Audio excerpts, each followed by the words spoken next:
Je suis un amoureux des religions et des traditions, mais c'est leur caractère mystique et ésotérique qui me passionne le plus.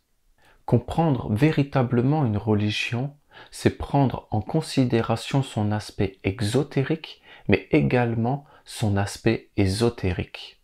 Le judaïsme, sans la Kabbale, le christianisme, sans la gnose, et l'islam, sans le soufisme, n'existe pas. Nous allons parler de la deuxième religion la plus répandue dans le monde à travers les sourates les plus connues et certains des versets les plus controversés de l'islam. Aujourd'hui, l'islam fait peur. L'islam, c'est un sujet sensible, très sensible, qui attise le feu de l'extrémisme dans le cœur de nombreux croyants, mais également dans celui de non-croyants. Le but de cette vidéo n'est pas de vous donner un cours sur l'islam, ses dogmes, ses croyances, mais c'est plutôt d'entrouvrir la porte de votre cœur à la subtilité pour vous permettre de comprendre les textes sacrés de l'humanité en esprit et en vérité, au-delà de la lettre.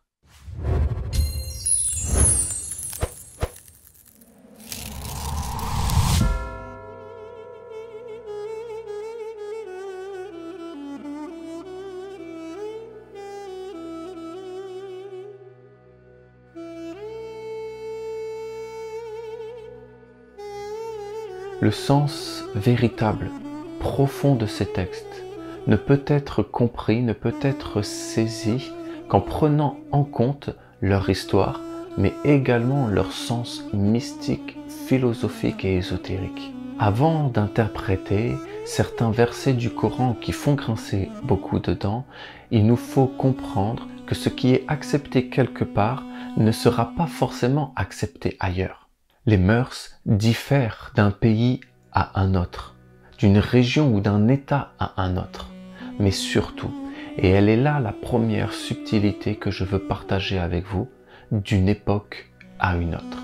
Le passé est un pays étranger, on y fait les choses autrement là-bas, a dit un romancier britannique, Leslie Pauls Hartley. Tout ce qui est écrit, des mots aux expressions, en passant par les images, mais aussi toutes les intentions et toutes les compréhensions sont forcément inspirées par une culture et également par une époque. Ce qui était compris, évident, accepté par tous hier, ne le sera pas forcément demain. Nous avons de plus en plus de mal à nous comprendre nous-mêmes, à nous comprendre les uns les autres, à comprendre notre famille.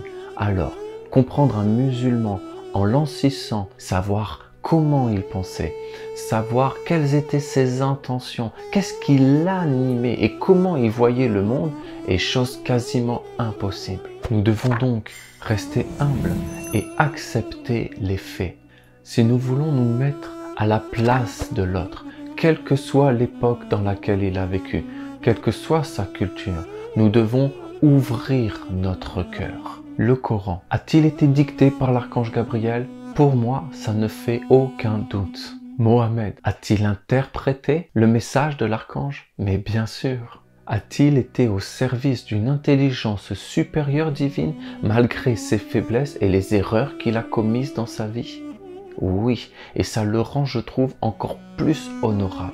Le Coran a-t-il été écrit et réinterprété de nouveau des dizaines d'années après la mort du prophète, et ce par des hommes qui avaient des intérêts politiques? Mais c'est évident. Et y a-t-il eu de nombreuses copies et versions du Coran avant que sa version officielle et politisée voie le jour? Mais carrément. Pour comprendre un texte sacré, nous devons prendre en compte son histoire, mais nous ne devons pas également occulter son aspect mystique, ésotérique et philosophique. La lettre tue, a dit Isa ibn Maryam. Si nous voulons comprendre parfaitement la signification et le sens mystique et caché du Coran, nous devons être capables de faire la distinction entre les intérêts et les interprétations des humains et également la sagesse divine qui a inspiré le prophète. À cette époque, Mohammed était le dernier prophète. Ça voulait dire tout simplement qu'il était dans une continuité de l'œuvre d'Isa et de Moussa. Il a été leur héritier et il a enseigné ce que devait être la volonté de l'être humain. Après qu'Issa ait enseigné à l'humanité la puissance du cœur et Moussa la science de la pensée. Et aujourd'hui, Mohammed est un de nos ancêtres. Il est l'ancêtre de l'humanité tout entière. Il est un de nos grands-pères. Béni et honoré soit son nom et sa mémoire.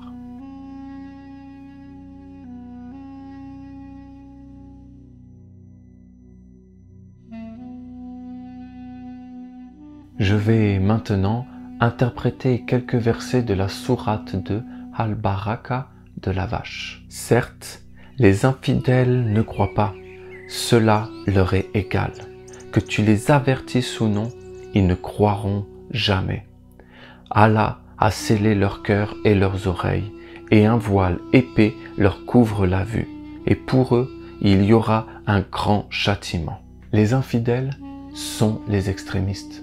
Si les sens ne sont pas ouverts à la subtilité, à la vertu, alors c'est le cœur qui se ferme et nous ne comprendrons les textes qu'à la lettre. La lettre est le voile qui couvre leur vue. Si le cœur est fermé, il est impossible de voir au-delà.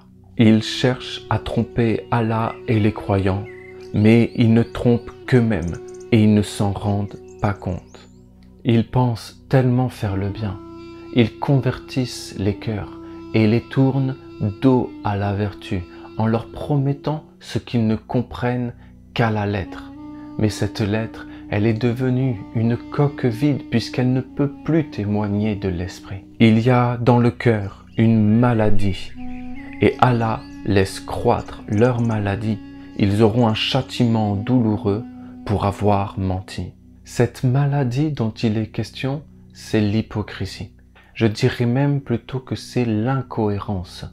L'incohérence entre le sens véritable de ce texte sacré et leur propre compréhension personnelle et mortelle. Ce châtiment douloureux, c'est le feu de la guerre qui les consume de l'intérieur. Et quand on leur dit « ne semez pas la corruption sur la terre », ils disent « au contraire, nous ne sommes que des réformateurs ». Les extrémistes de toutes les religions sont bien souvent les réformateurs. Pour l'archange Gabriel, la religion est universelle. Elle est semblable à l'eau qui coule et qui abreuve tous les êtres. Cette religion est un enseignement qui est donné à toute l'humanité, sans distinction de couleur, de culture. Elle est le lien qui nous unit tous à la vertu. La vertu n'appartient pas plus à une religion qu'à une autre, n'appartient pas plus à un peuple qu'à un autre. L'eau doit couler, et bien souvent, le réformateur est celui qui empêche l'eau de couler. C'est Allah qui se moque d'eux et les endurcira dans leur révolte et prolongera sans fin leur égarement. Qui sont les plus endurcis, les plus révoltés? Il est toujours question ici des extrémistes qui ferment de plus en plus leur cœur dans une compréhension des textes sacrés de plus en plus dénués de sens et d'âme, qui rompent le pacte qu'ils avaient fermement conclu avec Allah, coupent ce qu'Allah a ordonné d'unir et sèment la corruption sur la terre. Ceux-là sont les vrais perdants. Allah unit par la vertu. Tout ce qui n'est pas vertueux ne vient pas d'Allah. La guerre n'est pas vertueuse. Les extrémistes sont les véritables perdants, car en pensant faire le bien, en accomplissant leur guerre sainte, en vérité ils coupent le lien avec la vertu qui les unit à Allah. Mais ce lien coupé, ils ne le voient plus. Dans les versets suivants, il est question d'Adam, de Moussa et d'Issa également. Le lien de filiation est très clair entre le judaïsme, le christianisme et l'islam. Cette religion est vraiment dans la continuité du christianisme et du judaïsme. Et le cœur ouvert, je vous dis que ces trois religions forment un tout. Elles s'inscrivent dans un plan commun. Dans ces versets, les erreurs des ancêtres des musulmans y sont énumérées. Leurs ancêtres sont nos ancêtres. Et il est bon donc de chercher à tout prix à ne pas reproduire les erreurs de nos ancêtres. Mais il y a un piège, cela peut nous pousser à vivre et à accomplir l'extrême opposé. Si certains humains sont trop souples vis-à-vis de la discipline intérieure que nous devons tous suivre, c'est-à-dire la discipline de la vertu, d'autres seront trop rigides. Le trop est comme le pas assez, et les extrêmes ne sont jamais bons pour l'équilibre et la construction de l'être humain. Et rappelez-vous, lorsque nous obtînmes de vous l'engagement de ne pas vous verser le sang, de ne pas vous expulser les uns les autres de vos maisons, puis vous y avez souscrit avec votre propre témoignage. Un archange parlera toujours à l'humanité tout entière à travers un peuple d'âme, un peuple sans frontières. La Torah n'est pas seulement pour les Juifs, la Bible n'est pas seulement pour les chrétiens et le Coran n'est pas seulement pour les musulmans. Mais aujourd'hui, la guerre est absolument partout et beaucoup de croyants, mais également de non-croyants, ont rompu le pacte de la vertu. Certes, nous avons donné le livre à Moussa, nous avons envoyé après lui des prophètes successifs et nous avons donné des preuves à Issa, fils de Mariam, et nous l'avons renforcé du Saint-Esprit. Est-ce qu'à chaque fois qu'un messager vous apportait des vérités contraires à vos souhaits, vous vous enfiliez d'orgueil, vous traitiez les uns d'imposteurs et vous tuiez les autres? Et ils dirent, nos cœurs sont enveloppés et impénétrables. Non, mais Allah les a maudits à cause de leur infidélité, leur foi est donc médiocre. Et quand leur vint d'Allah un livre confirmant celui qu'ils avaient déjà, alors qu'auparavant ils cherchaient la suprématie sur les mécréants, quand donc leur vint cela, même qu'ils reconnaissaient, ils refusèrent d'y croire, que la malédiction d'Allah soit sur les mécréants. Si la vertu peut se transmettre de génération en génération, la folie également. Et s'il y a bien une erreur que les religieux ont fait, c'est de ne pas reconnaître celui qui viendra après leurs prophètes et leurs livres. C'est de penser qu'après leurs prophètes, il n'y aura plus jamais d'envoyés ou de messagers qui viendront sur la terre pour enseigner et guider l'humanité. Les Juifs n'ont pas reconnu Jésus. Les chrétiens n'ont pas reconnu Mohamed. Est-ce que les musulmans reconnaîtront celui qui vient? Mais déjà, plusieurs prophètes se sont incarnés après la mort de Mohamed. Les avons-nous vus? Les avons-nous entendus? Les avons-nous reconnus? Les mécréants, les infidèles, sont les extrémistes qui empêchent l'eau de couler. Quand je parle d'extrémistes, je parle des hommes et des femmes, croyants et non-croyants. Il y a des extrémistes, des radicalistes absolument partout, dans toutes les religions, le bouddhisme, l'athéisme, la science et la politique. Devons-nous les juger? Non. Dans le Coran, il est beaucoup question de châtiment par le feu. Mais c'est la vie qui nous juge. Il est déjà jugé, celui qui est consumé à l'intérieur de lui par le feu de la haine et de la guerre. Et le pire des châtiments, c'est de ne pas se rendre compte que le feu de la destruction, du racisme, du fanatisme, du dogmatisme et du sectarisme nous consume. Ô gens, de ce qui existe sur la terre, mangez le licite et le pur. Ne suivez point les pas du diable, car il est vraiment pour vous un ennemi déclaré. S'il y a une guerre sainte à accomplir, elle est à l'intérieur de nous et nulle part ailleurs. Le diable, c'est l'ange déchu Iblis, qui est cité dans un verset plus haut, et qui n'a pas voulu se prosterner devant Adam, et qui nous pousse en nous à nous détourner de la vertu, comme il a poussé Adam et Ève à manger du fruit défendu.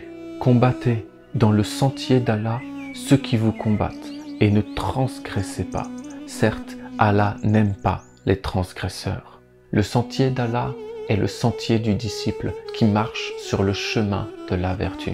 Le transgresseur, c'est celui qui s'écarte de la voie. Nous pouvons nous écarter du chemin, mais il nous faudra toujours revenir dans notre cœur. Et tuez-les, où que vous les rencontriez, et chassez-les d'où ils vous ont chassés. L'association est plus grave que le meurtre. Mais ne les combattez pas près de la mosquée sacrée avant qu'ils ne vous aient combattu. S'ils vous combattent, tuez-les donc. Telle est la rétribution des méchants. Le transgresseur, c'est celui qui s'écarte de la voie. Je dirais plutôt que le transgresseur est celui qui nous fait nous écarter de la voie de la vertu. Ce sont les contre-vertus. Ce sont elles que nous devons combattre à l'intérieur de nous. Quand une contre-vertu entre à l'intérieur de nous, elle nous chasse de notre cœur, de notre centre. Elle nous écarte de la voie. Elles sont les transgresseuses. Nous devons les chasser d'où elles nous ont chassés. C'est-à-dire que nous devons nous en libérer pour que nous puissions nous reprendre notre place. Et où est cette place? Elle se trouve dans notre cœur. La mosquée sacrée est justement notre cœur, notre centre, notre temple intérieur. Plus nous nous approchons de notre cœur, de cette mosquée sacrée, plus nous devons nous éloigner du combat, car plus nous devons être dans la vertu. Et combattez-les jusqu'à ce qu'il n'y ait plus d'association et que la religion soit entièrement à Allah seul. S'il cesse, donc, plus d'hostilité, sauf contre les injustes. L'association, donc, qui ne doit plus être, est celle qui est faite avec les contre-vertus. Et cette religion qui doit être entièrement, totalement, absolument à Allah seul, c'est la religion de la vertu.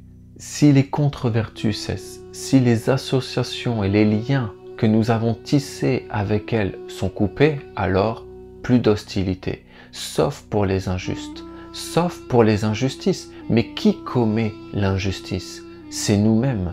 Nous devons être fermes, rigoureux, intransigeants envers nous-mêmes. S'il y a une injustice à combattre, c'est à l'intérieur de nous.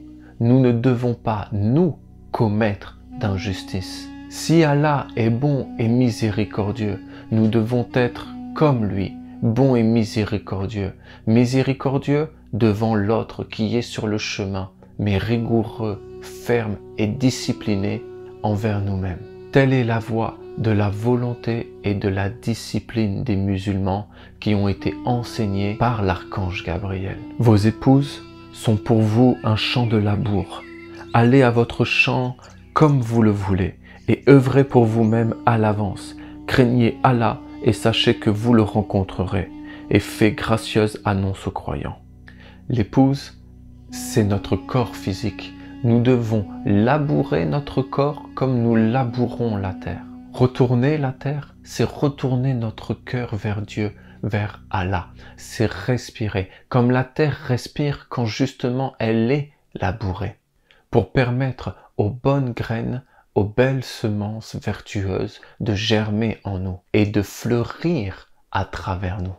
Œuvrer pour vous-même, c'est l'idée d'être justement concentré sur nous-mêmes, sur notre propre discipline pour ne pas justement nous laisser aller et laisser les contre-vertus s'exprimer et se manifester à travers notre être. C'est aussi prendre conscience que toute action aura forcément une conséquence dans notre vie ou dans une autre vie. Alors, nous devons œuvrer pour nous-mêmes à l'avance. Nous devons prendre de l'avance. Nous devons comprendre et accepter que les actions de cette vie, de notre existence aujourd'hui, aura un impact et des conséquences sur nos vies futures. C'est vraiment planter une graine en sachant qu'un jour, elle portera fruit. Mais quand elle portera fruit, nous ne le savons pas. Mais nous devons être préparés. Nous devons être concentrés à ne planter que des belles semences dans notre vie.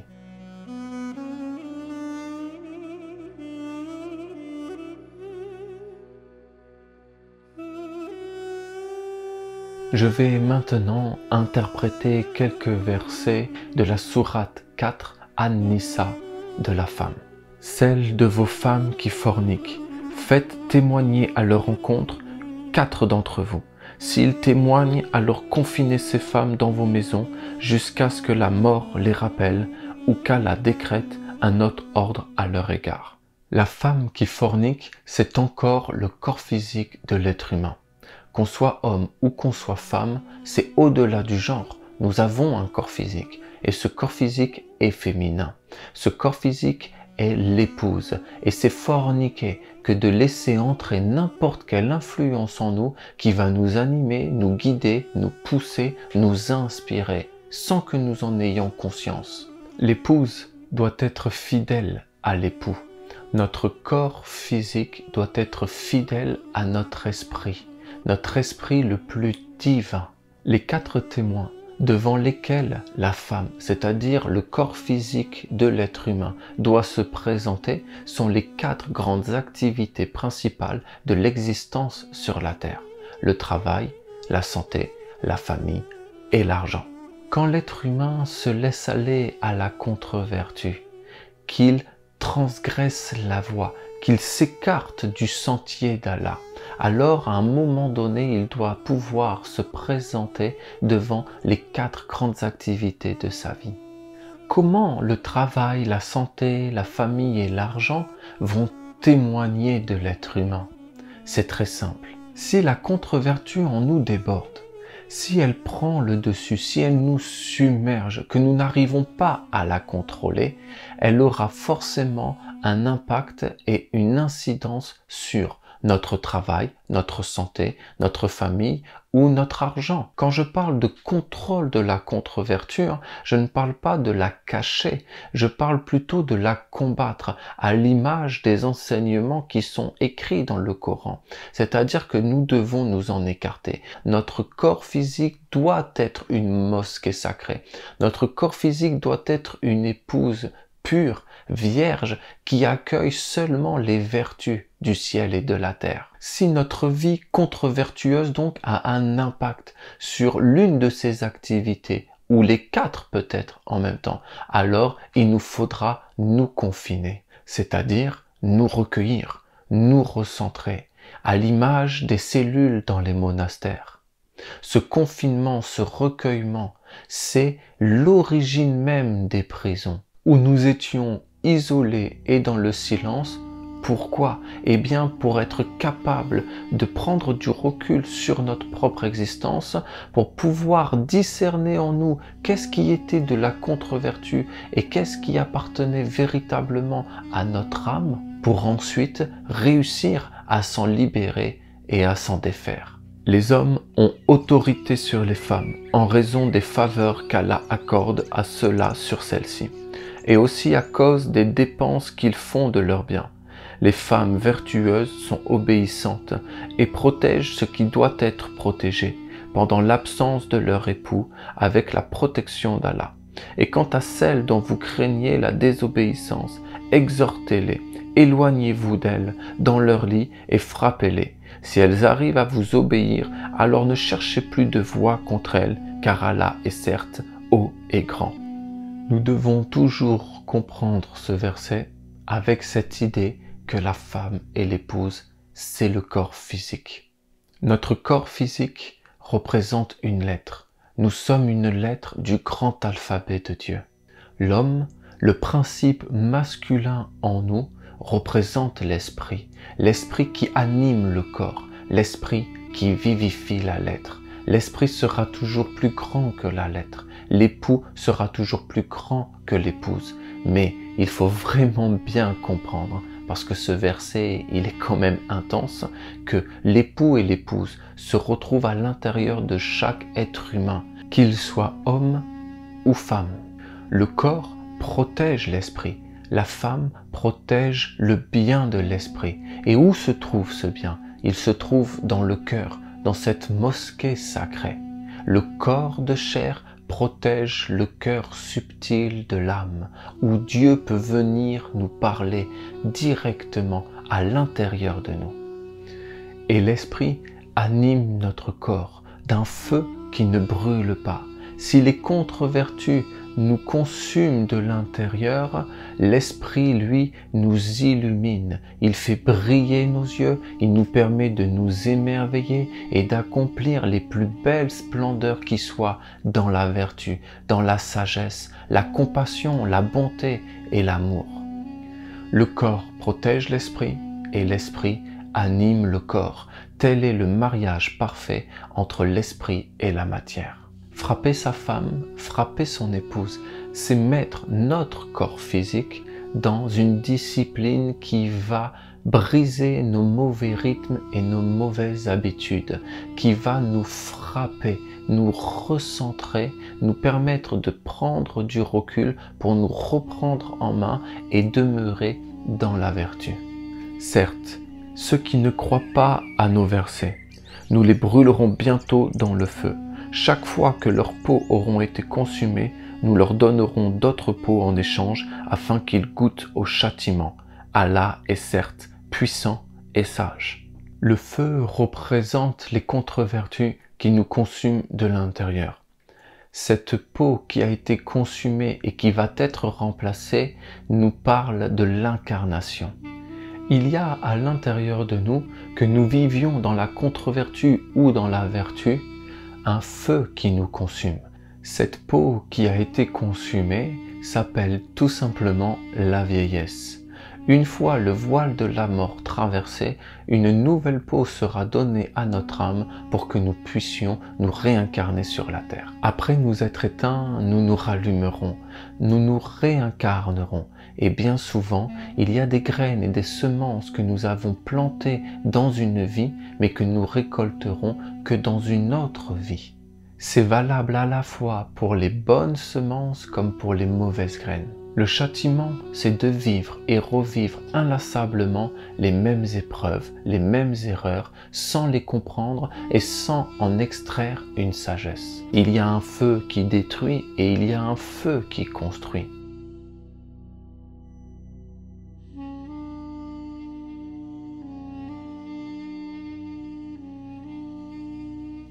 Je pourrais vous parler des heures et des heures du Coran. C'est vraiment un livre étonnant, un livre étrange. Il est le livre sacré de l'humanité le plus contemporain des trois grandes religions monothéistes de notre époque. Entre mysticisme, loi divine, discipline et politique, c'est un texte qui a été mal traduit, mal interprété, mal compris et bien trop souvent détourné. Comme tous les textes sacrés qui ont éclairé l'humanité, le Coran ne peut être compris qu'avec le cœur. À travers ces quelques versets, ces interprétations, je ne cherche pas à faire la défense d'une religion plus que d'une autre. Pour moi, aucune religion n'est à l'abri de l'extrémisme. Aucune activité humaine n'est à l'abri de cet extrémisme, de ce fanatisme, de cette folie qui nous gangrène de l'intérieur. Je souhaite seulement qu'on se souvienne que sans l'esprit, la lettre tue. Mais la lettre peut également témoigner de l'esprit quand nous sommes capables d'ouvrir notre cœur.